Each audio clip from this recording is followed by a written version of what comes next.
Minta sih. Udah pulang. Belum masuk. Atau mungkin marganya tahu. Banyak ya. Banyak ya. Ya. Saya bernama Hendy Juan Simanjuntak di Tahu. Anak satu sedang kuliah di Erlangga, Kamis 2, kedua akuntansi. Gak mungkin doanya dalam waktu dekat ini akan dijahit.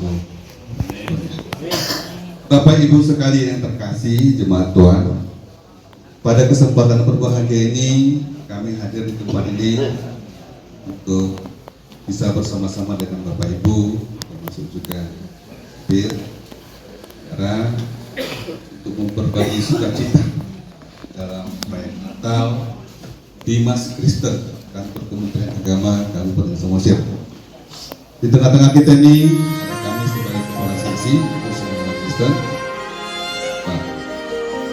Pak Putar sebagai penyelenggara pendidikan Usaha Kristen, ada Ibu Penggora yang selalu melayani di sini ya, Ibu Hesti, ada itu Pak Mangara Situmorang, dan ada yang gadis-gadis cantik di sini.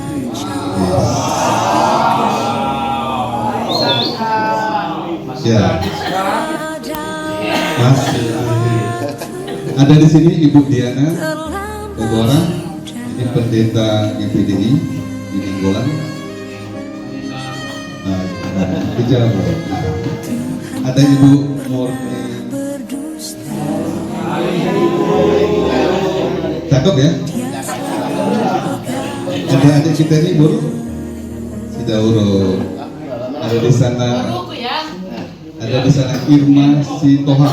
Nah ini masih gadis nih. Anak pendeta. Ada Ibu Ismayeti Nadia. Ini guru agama Kristen.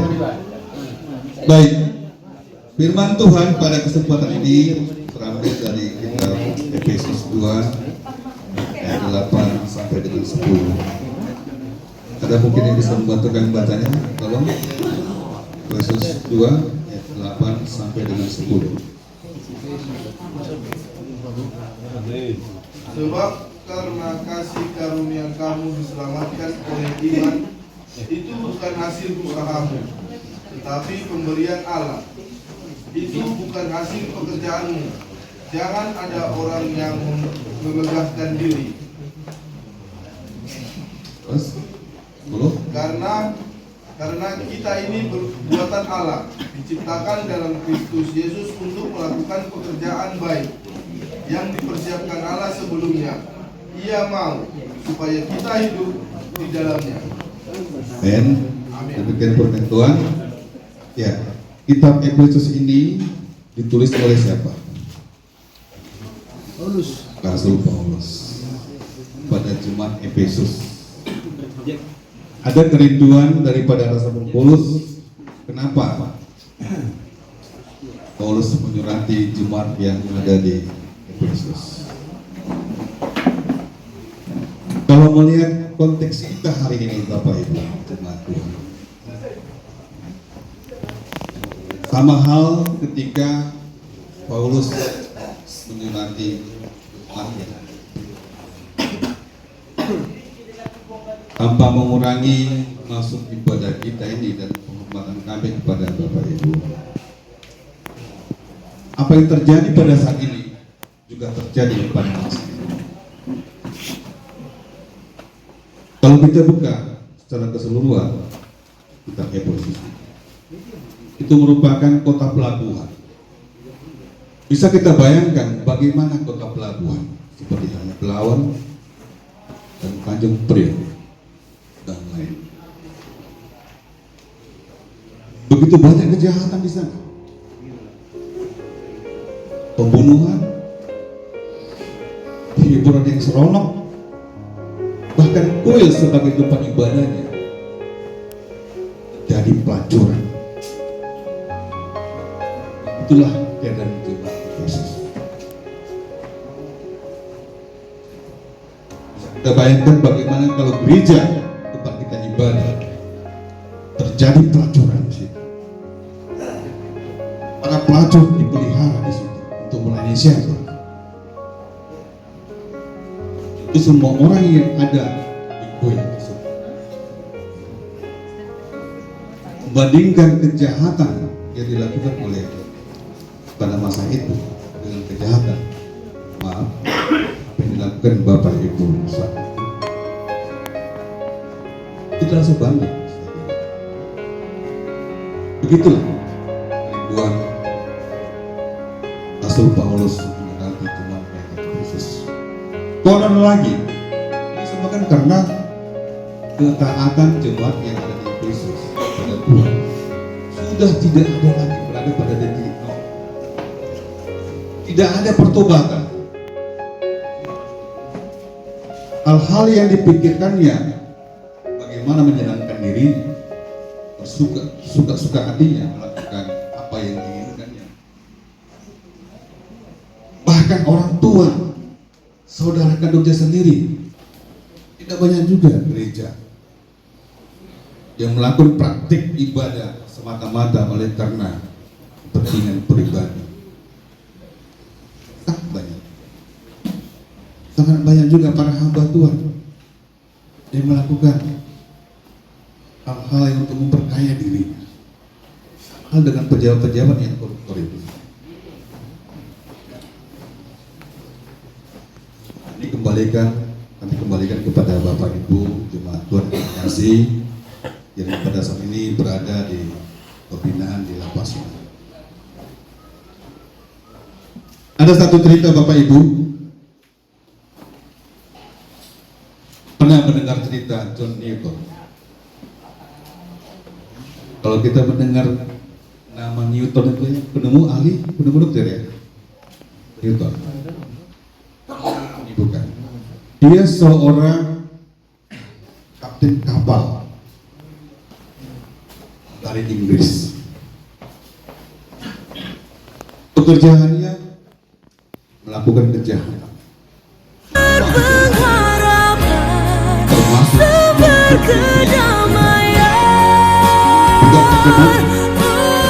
yang satu-satunya yang kuandalkan, satu-satunya yang ku percaya. Engkau Tuhan memberkati, Tuhan penyembuhku, Tuhan pemulihku. Gelombang laut cukup tinggi menghempaskan kapal tersebut di batu karang di satu tempat. Dalam dia ingat Tuhan.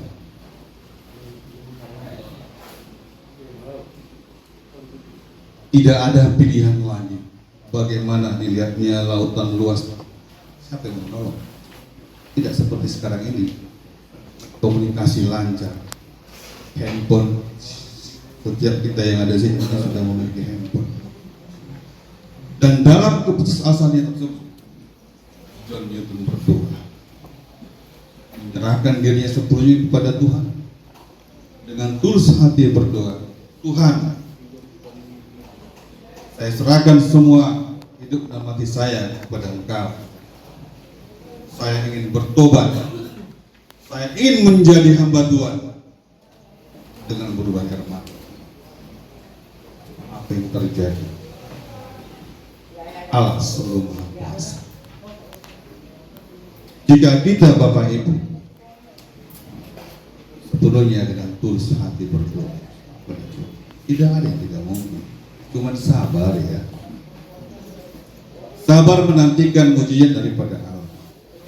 Ketika kita tak sabar, itu seperti kita sekarang ini. Apakah karena emosi dan lain-lain, mungkin kita terjebak dalam satu situasi yang menyebabkan kita berada di tempat. Akhirnya John diselamatkan oleh Allah, sudah sampai berlabuh di tempat tujuan. Bapak Ibu singkat cerita, John John Newton bertobat menjadi hamba Tuhan. Haleluya. Bagaimana dengan itu? Saya tantang Bapak Ibu yang ada di sini. Di sini ada yang mungkin orang tua kami, umur saya 50 tahun. Ibu lebih tua dari kami, Bapak. Satu-satunya yang ku andalkan, satu-satu. Saya mengetuk hati dan temani Bapak Ibu untuk mari kita bersama-sama menjadi Tuhan. Menjadi hamba Tuhan bukan berarti harus seperti pendeta. Tua. Tidak harus. Mungkin Bapak Ibu takut pada pikiran pendeta. Bukan. Saya termasuk hamba Tuhan. Itu pendeta. Kasih Tuhan. Tapi pekerjaan Tuhan banyak. Ini termasuk pekerjaan Tuhan. Kehadiran kami ini adalah pekerjaan Tuhan.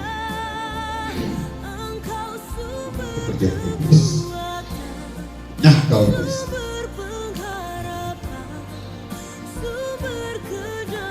John Newton bertobat menjadi hamba Tuhan